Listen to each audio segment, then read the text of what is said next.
welcome to Things That Matter, a show that explores, examines issues close to your heart. Today we'll be talking to Kessy, and we'll be discussing teaching in different cultures. We'll be discussing her experience as a teacher in Botswana, her experience as a teacher in the UK, and let's invite her to the show. Kessy, welcome. Can you please introduce yourself? Let's start with that. Um, Good morning. Morning. My name is Kessy Brock. Originally from Botswana, born and bred in Cloqueng, and I migrated to Britain 1993, and I've been living here for. I'm trying to adjust my camera. I've been living here for the last 25 years. Wow.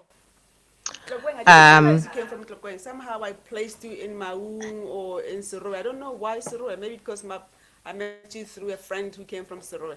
So Tlokweng, okay. yeah, I didn't know Rumutlok. Mm. yeah.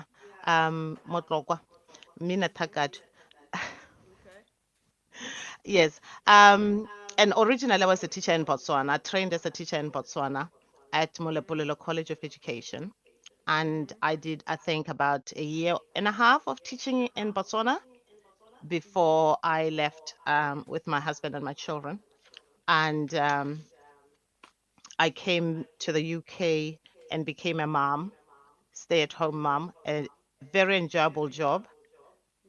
But it was, very challenging but enjoyable. Um, and of course, once you have been inside the classroom or you've had a career, you just really want to go back. Yeah. And necessity also meant that I needed to go back. So I went back into education and obtained my degree in politics and sociology at Exeter University.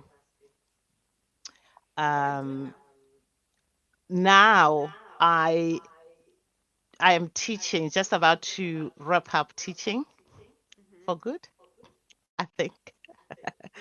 Because I think I've given enough to teaching, so I need to get out of the classroom and do something Oh, different. once a teacher is Yeah. a teacher. But look back. I'm interested in.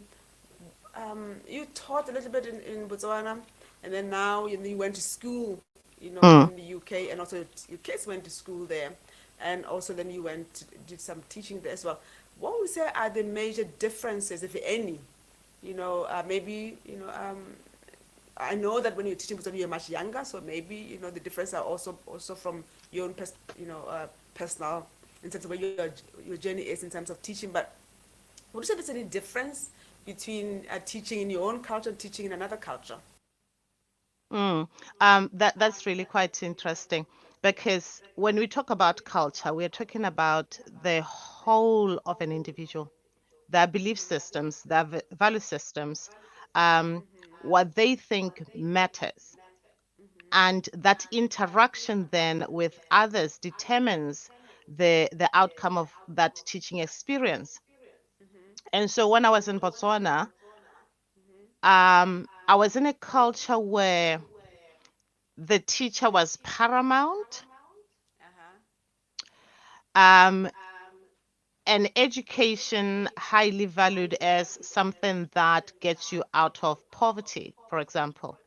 Okay, it's interesting. Uh-huh. So the interaction between the teacher and the student in Botswana, I would say, was that of a master, students being done to, Interesting. um, than having this collaboration. I mean, I'm speaking from my own experience and what I had experienced as a student in Botswana. And so the power dynamics are sort of leaning more on the teacher's side, Uh-huh. The boss of the for good classroom. or bad. We'll discuss that. And then coming into the UK, I am confronted with a different culture, both socially and inside the school. the schools themselves. In what way? One, I had to adjust to the culture, British culture, which is very liberal. Um, the individual having the capacity really to think for themselves and being encouraged to think for themselves and to act on their own agency. Um, Something that really drew me to and made me enjoy teaching more because my students are coming in. Remember, also, I didn't teach secondary school here. I've always taught higher education and sixth form. Okay. So these are people that are already, they know what they want to do. Mhm. University, sixth formers who want to go to university. And then we have what do you call them again? The ones coming from behind. These are adults coming into education. Okay. Yes. Mhm. Access course, Mhm. and then you have the foundation degree students that we taught. So they'll do 2 years of their first year, that 2 years of their degree with us. So having said that, then, so I am observing the culture that these students are coming from. They are thinking, to start off with, different from mine in their approach Mhm. to learning and the importance of education. Mhm. So Yeah. yeah, Go ahead. Go ahead. yeah, and so and the expectation of what a teacher does and the relationship I'm going to have with the teacher is completely also different. Um, I have never been referred to as Mrs. Brock or Miss, and I wouldn't like that if somebody called me that. I am so used to just being called Kessy because I'll tell you what that does in a classroom situation. You break that barrier Mhm. between the teacher and the student, and your relationship becomes accessible because we have taken off that veil Mhm. of power, if you like. So the Mhm. power dynamics between myself and my students is completely different. So we approach each other with that level of mutual respect, Mhm. no fear, um, and basically saying to each other, what can you get from me and what can I give you? Mhm. I mean, it's very interesting, and also, I mean, I think it's valuable because you're coming, you're sharing your personal experiences, and I'm sure it will resonate for many people who've been, in both cultures or come from one culture to go to the other. Let's talk about discipline. You know, how you, when in Botswana, maintain discipline in a classroom, and how it's different when you are in the UK. Even if you didn't teach young people, your kids had to be part of a classroom setting where a teacher, had to guide them in terms of how to run a disciplined community within a classroom. Mm. I've always been a believer that respect, mutual respect between teacher and student, paramount. Give students respect, they will give it back because there's trust there. There's safety. You've created an environment of safety. Now, in Botswana, I know that people use a cane a lot. And that was something that was, I tried, and my students would laugh at me. It wasn't part of my DNA to pick a stick and hit a child because my father was a stronger believer in talking to us. Okay. I can tell you, Unity, the one time my father took a little twig and tried to instill in me learning because I could not read and I could read the whole of the book. But when I came to the word and, I just froze. Oh. And so I remember that for the first time, dad picking and said, what are you doing? And that was horror to me. So I've never hit my children. And the only time I pat my children, they cried with horror at me. Pat on the finger, on the, yeah. So the discipline for a child for me is let's talk about this thing. So we have to establish the boundaries. Mm-hmm. And No, what I that's a did quickly, huge. Mm-hmm. Go ahead. yeah, Yep. Go what ahead. I did quickly enough when I came here in England and started teaching, also you are looking at the way parents have parenting their children. Mm-hmm. We don't use the cane. I don't think it's got a place in the education system whatsoever. Mm-hmm. Because if your child does not understand the formula you are giving them, as a teacher, you need to find another way of explaining that same thing in a different way. Mm-hmm. Now, what I normally do before I start teaching the beginning of the year, when I get new students, we all write down our aspirations.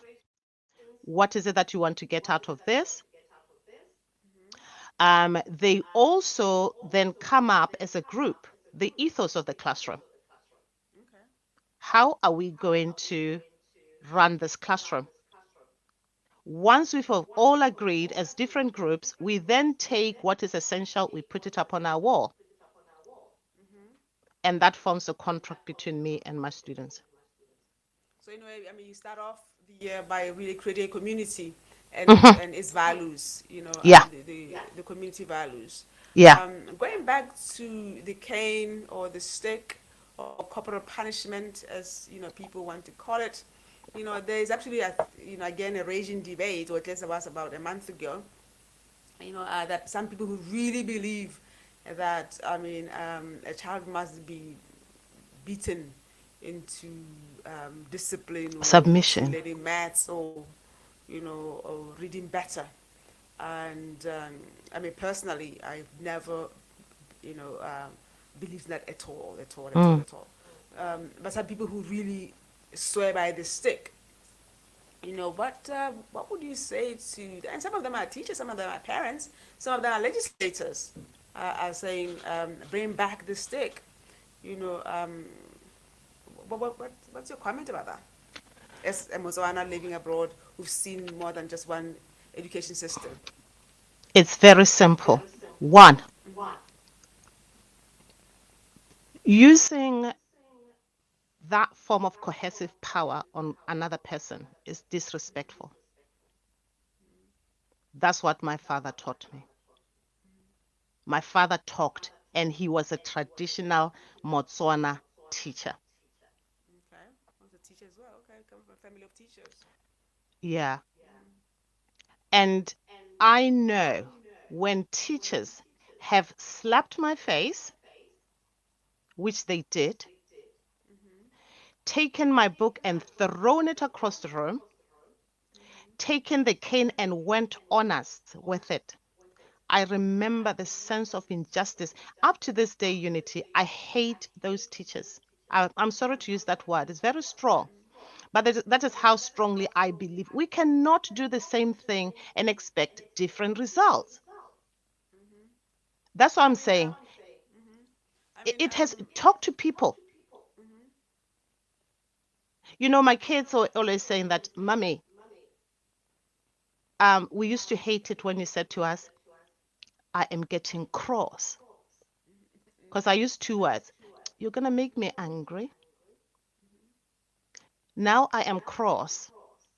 And once I used those two words, my kids knew that when I say I am cross, there is discipline that comes. I'm going to take something from you, or you're going to have to go and check out. You're going on checkout. Then come back to me. Then you're going to talk to me about why you did what you did. 2 years ago, my own class, the class of 77 from Mm, Relief, got together. And I was surprised at how many people in that class were recounting stories like what you're talking about. The teachers they still hate. Somebody who was beat them when they were maybe standard 3, when they were 10 years old, maybe 7 years mm, old. They still mm, remember. These people are mm, now in their 60s who mm, still have a very, very, very strong mm. emotions, negative emotions, against these people. So it's interesting that but still, people believe that violence can beget good things. You know. Violence doesn't bring good things. What it does then, we are desensitizing the next generation into the same type of behavior, and it doesn't solve anything, you know. And Um, there's oh, some people who say that corporal punishment in schools actually, in a way, like you said, desensitize maybe even um, people to gender-based violence. I mean, mm, the whole idea that if you are slightly powerful, either because of age or because of mhm, position, you can actually mm, use force. Maybe force of a stick at that time. yeah, Later, it's force of other things. Bullying. Also comes from this idea that if you have power, you can mm. actually use your might on another person. What do you say to that? It's absolutely foundational. As I said, we're talking about culture in education.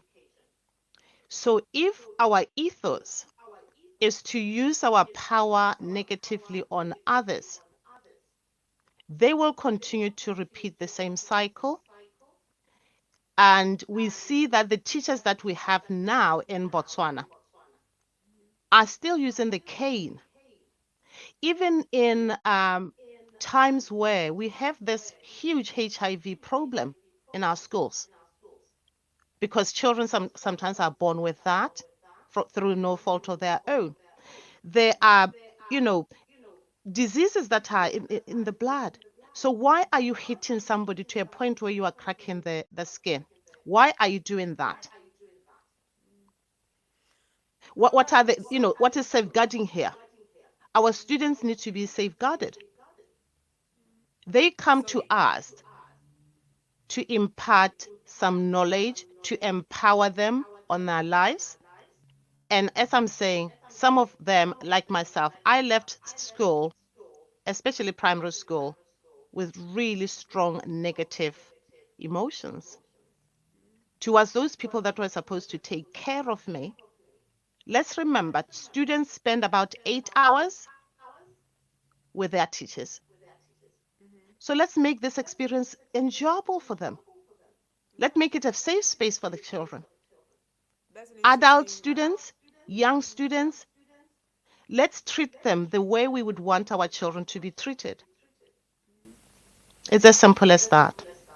Okay, well, thank you very much for that thought, and I think we have, in a way, established, at least in terms of discipline. And let's be very clear: not all teachers in Botswana beat Mm, their students, but of mm, course the law allows it to happen, and therefore it still happens. And even among teachers, there is a huge debate. The big debate. Some teachers, are against it, and some good. teachers are for it. But also, on the other hand, it's an easy way to deal with you know, a problem without having to engage too much. I mean, stick is it's much easier to take a stick and and communicate very quickly. I don't like that than taking the time to say, look, why are you late? Oh, I'm late because my mom, is sick. But if it's easier Mm, to beat everybody who's late than to find mm, out why they are late, for example. So, and like I thought I should put it out there that of course not every teacher believes in it, and not every adult, not all parents are against it. Many are actually for it. Interestingly, So, but let's go to another topic. mm. In terms of, I mean, raising your children, in Botswana and raising them in the UK. You were raised here. You went there as an adult. What do you think are the major differences between raising children here in Botswana, maybe in Tlokwe, in Muchudi, in Molepolole, as opposed to raising them in the UK, in a, bigger It, communities, yeah. fast-paced communities, different types of food, music, leisure time, how you spend time with family. What do you think would be the major differences? Um, I think even in Botswana, it'll be determined by the type of family that you come from. Yeah. But generally, for me, when I raised my eldest, he was only about 2 years when I came to England. Okay. I'll tell you what, I wasn't a hands-on mother. You had somebody else Yeah, that's true. to look after the child. And we are giving away so much of our power as parents to other people, for good or bad. But for me, reflecting on that period, I regret that period. I did not spend it well with my son, because then I missed a few things. I missed the fact that he his hearing went down. He had what we call glue ear. So had I been really present, I would have noticed those little subtle changes in his behavior, because he was hyper. And I thought, oh God, I need to occupy him with other things. Um, but I think one thing that children need all over the world is love. Bringing children up in Botswana is nice in the sense that you are surrounded by family, you're surrounded by relatives. You can pump them off if you want to. I never pumped mine off, but I was parenting in a different way. When I came to the UK, I became a very present mother.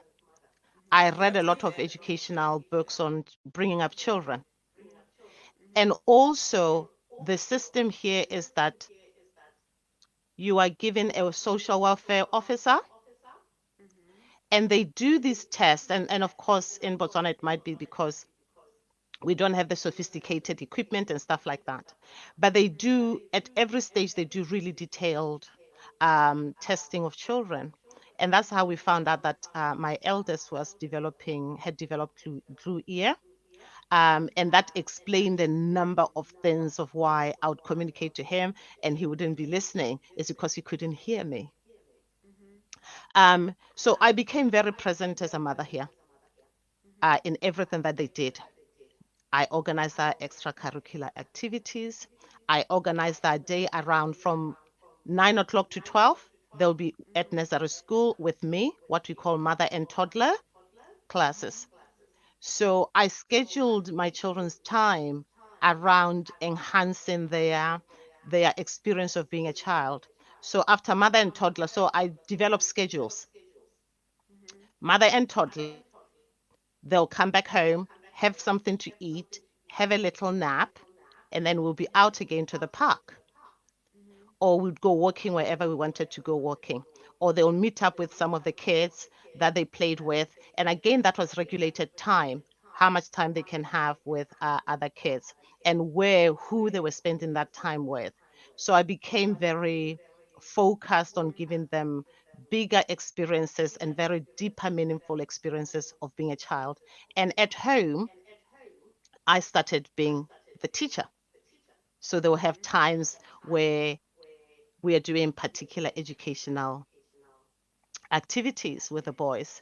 And that's why I'm saying that I was really, really present, allowing them to experiment with things, reading books with them. Um, so I had routines for my children, even up to bedtime, you I think know. it's I mean, what many people, don't know, maybe here in Botswana, is that um, the the standard, or the norm in the West really is one parent works and the other stays at home with young children.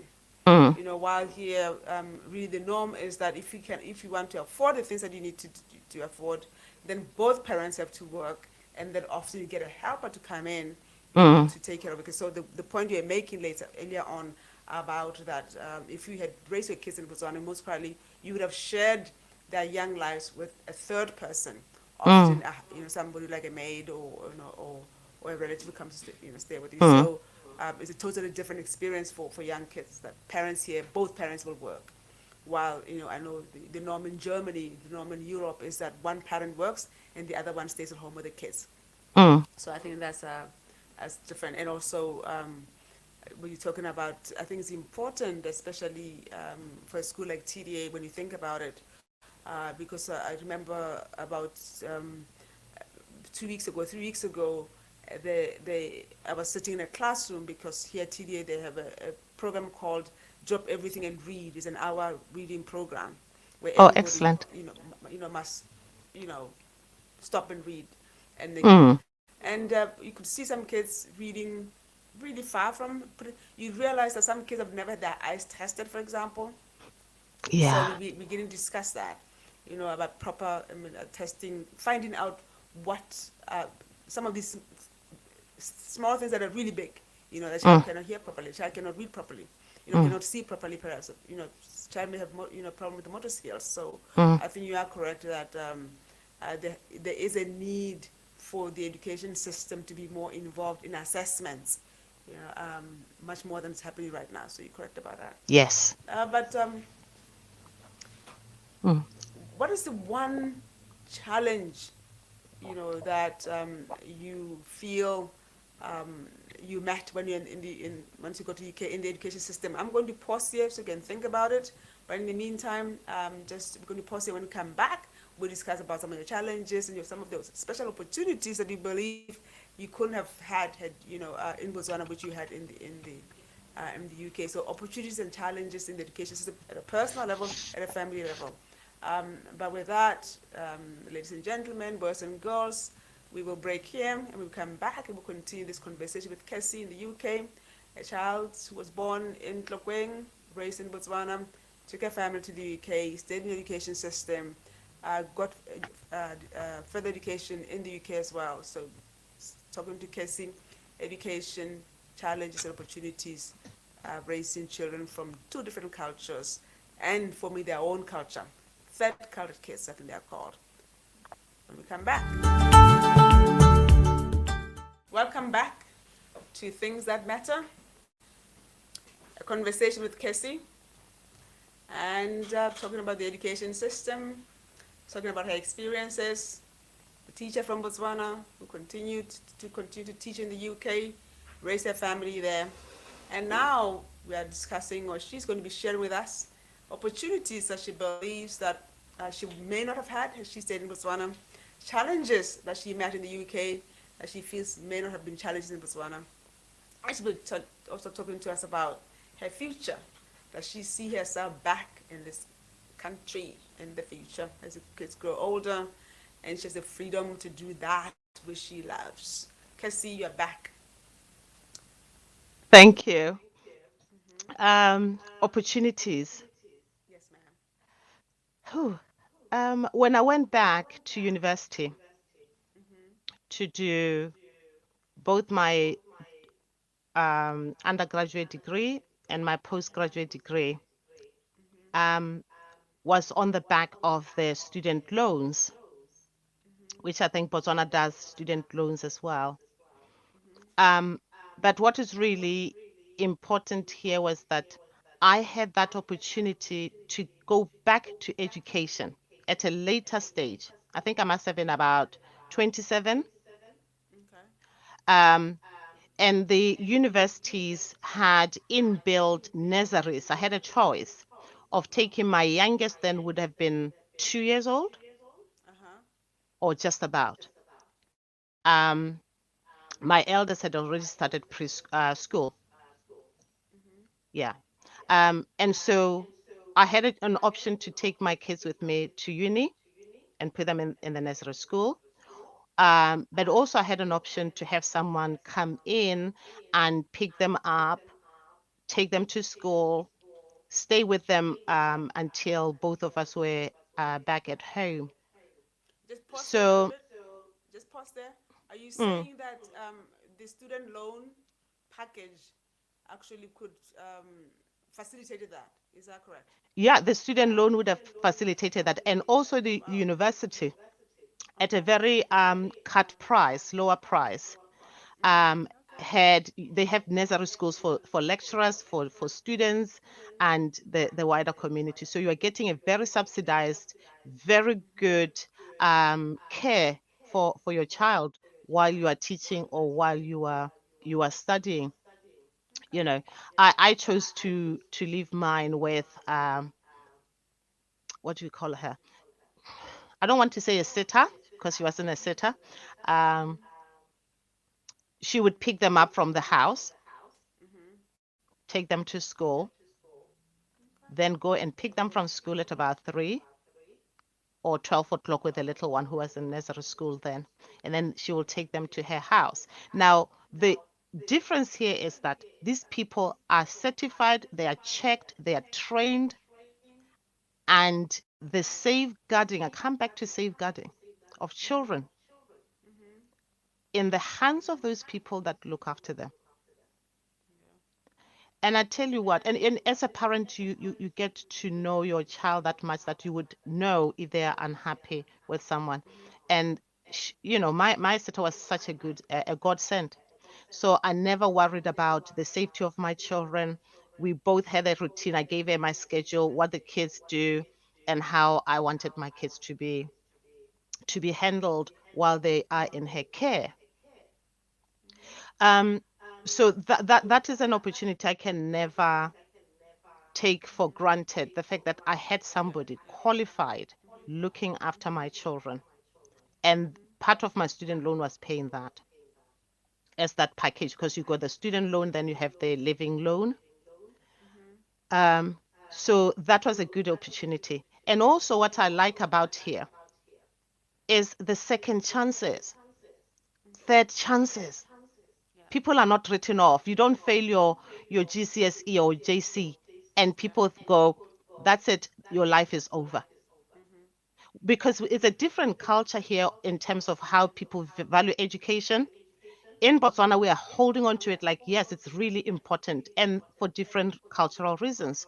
Here, people have the freedom to get into education. If they don't want to stay, they go and find employment, and then they can come back again later on. So that's why I'm talking about these second chances, not writing people off. I may not know maths, but it doesn't make me an idiot. It means I've got multiple Yeah. intelligences.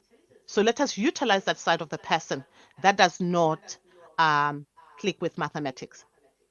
What about the creative side? What they've got other things. Let's look at the human being in this holistic view, and that is going to inform how good teaching becomes in our country. Yeah. Interesting point. Very interesting point because I think the culture here is that people fail. You Mm, write your standard seven and you fail. And mm, then some people go to Form 3 and then they fail. And they mm, fail. I mean, you see, and my argument, probably you would agree with me. I always say, no, no, no, no. I mean, if that exam is set for a 12-year-old of that intelligence, that child mm, should not fail. It means either mhm. the test was wrong or the preparation for the test was wrong. So the child doesn't fail. The system fails the child. Thank you. So it may well be that, the child, like you say, is not gifted in maths, but so what? So every child can learn something, if you take into consideration their aptitude, their intelligence, their Yeah. God-given talents, Mm, and so I mm, think you're correct. And some, kids also mature at different levels. So exactly. somebody who does it really badly, at IGCSE doesn't necessarily, they're not stupid.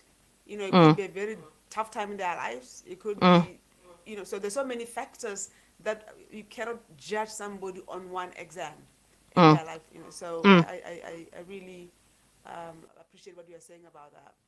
Yeah. Yeah. And I just want to go back to what you just touched on, that, the system fails the child or the student.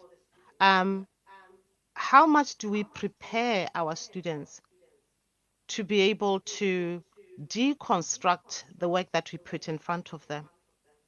I am a straight believer, Unity, as a teacher, that if you go in the classroom as a teacher and you are not prepared, you have no lesson plan, you think you're going to fly by the seat of your pants, that becomes very easy for students to see, and students do not have a structured lesson. The one way to do that, come prepared, have an active scheme of work, have an active lesson in chunks. And so when students then are presented with that information, they know what to do with it. They have, I believe in this thing: I do, we do, and then you do. Okay. Mm-hmm. And I believe very much this is the most important thing: continuous professional development. Yeah.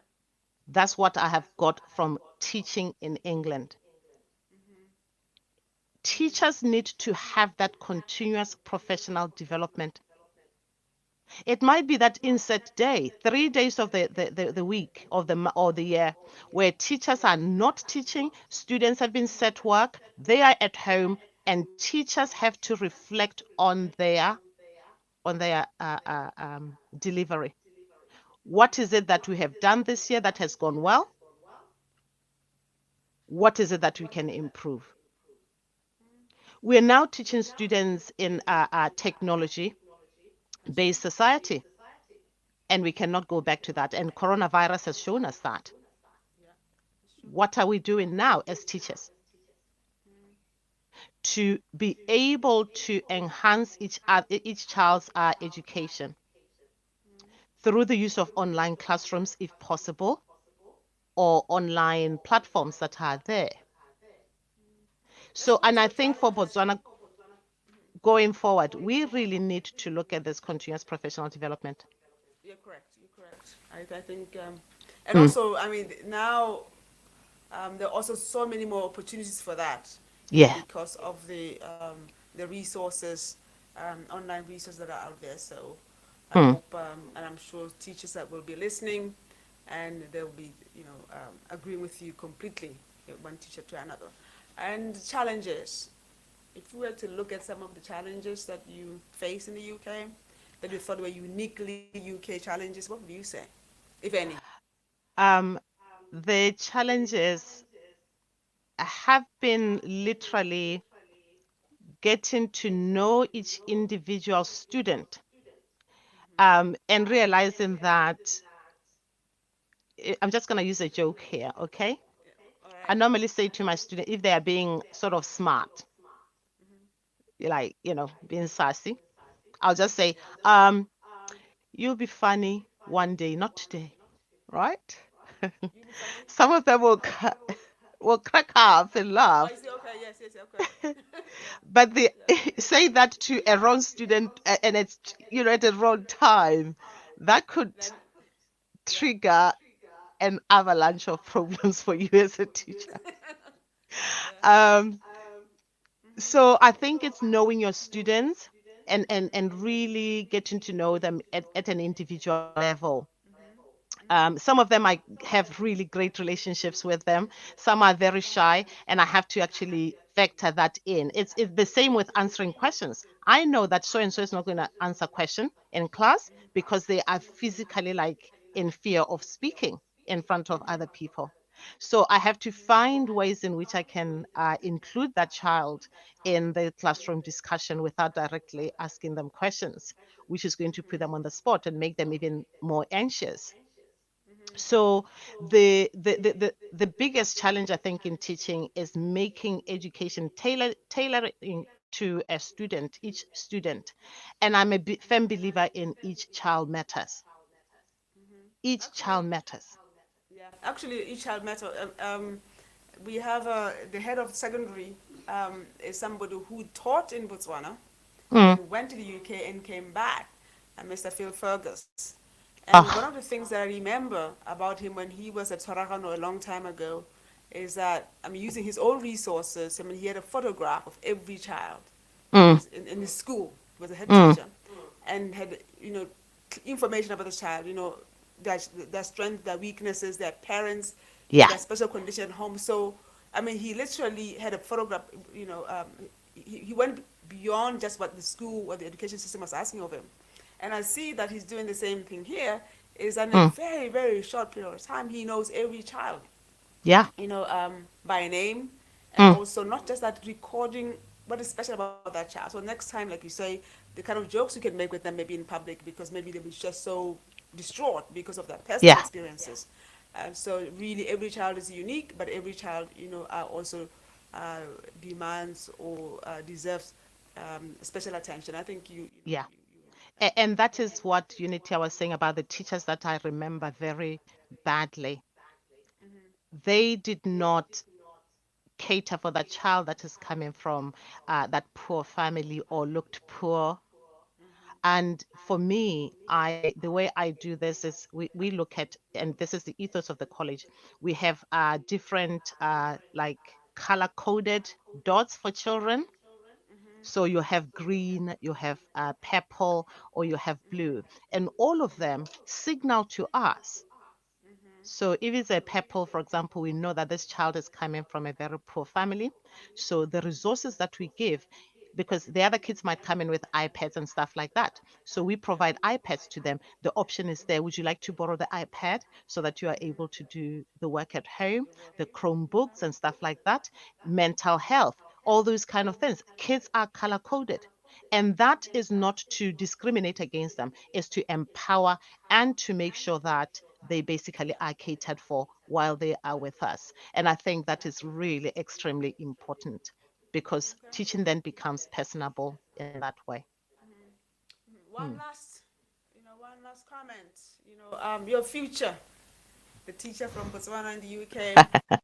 Can we expect you? And one of the reasons we do this show is to identify people who we think, resources permitting, time permitting, COVID permitting, we can bring into our school so that our teachers, can interact with them, our students can interact with them. So we see you with you in you, a possible collaborator. And so are we correct that we might see you in our shows one day? Thank you, Unity.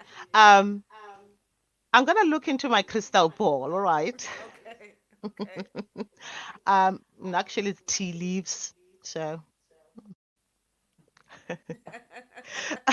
TV's okay. Yeah. Unity, do you know what? When I met you on a one-to-one level, and you said to me, Kessy, come along, let me show you, let's just talk. And you taking me around your house. Let me show you, my plans. Let me just talk to you about my plans. And at the end of that tour, you said to me, Kessy, we are at the age where we have to take risks. And our children are not going to go without education. Our children are not going to be so adversely affected.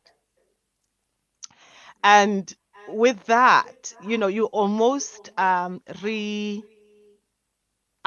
me in what has already had been there for years, 10 years, probably 15.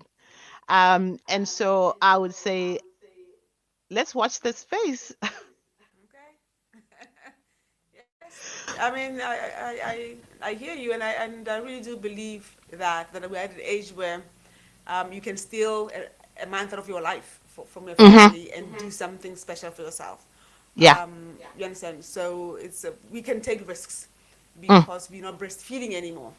Yeah. The kids, are out of the house, um, or not quite out of the house, but you are unlikely to change the course of their lives significantly by taking Yeah. a bit of time with yourself. So I Mm. really think that you have the experience and the skills and the education, to come back, even if for just a month, or 2 months, 3 months, even if Mm. it's online as well. Remember, these are Mm. new times. So thank you very much, for coming on the show. But do you have one last um, word for your viewers and your listeners, for your children, for your age mates, for Batokwa?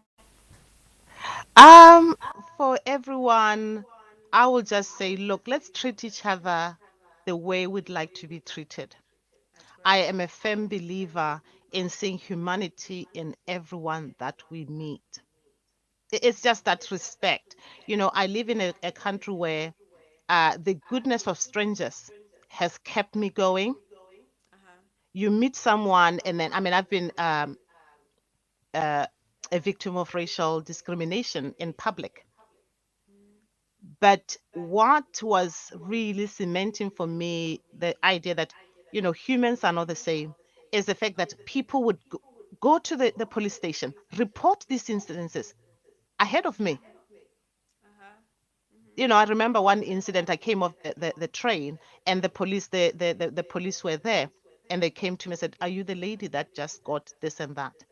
So the humanity, let's show each other humanity. Let's treat each other with kindness and love. and that will change the next generation we're raising of Batswana children. Thank you very much Compassion. with that. Compassion. Thank you very much with that, Kessy. I believe, I agree with you that the majority of people are good. Mm, mm, It's just a few bad ones who often yeah. will be focused on, and Mm, who, you know, but who spoil the whole world. But we cannot let them do that. So, mm. things that matter. Kessy, thank you very much. I think it was great speaking to you, and I hope that we will be face to face. See you the other side of Corona. Thank you very much, everyone. Thank you for giving me this platform.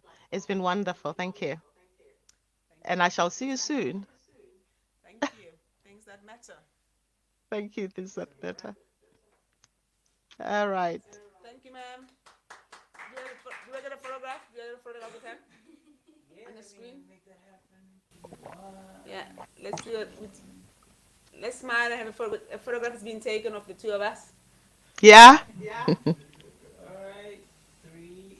Now just you have to look over there. That's good. Three, two, one. Okay. I'm busy doing. Oh, what are you doing? Take a photograph. What is it? I believe it's one done. Okay, thank you. Casey, thank you very much. Much appreciated. Really, I do. I enjoyed talking to you when you were in Botswana, so I just really hope this conversation will continue, and that I can see you in a classroom somehow. If it's not physically, maybe online.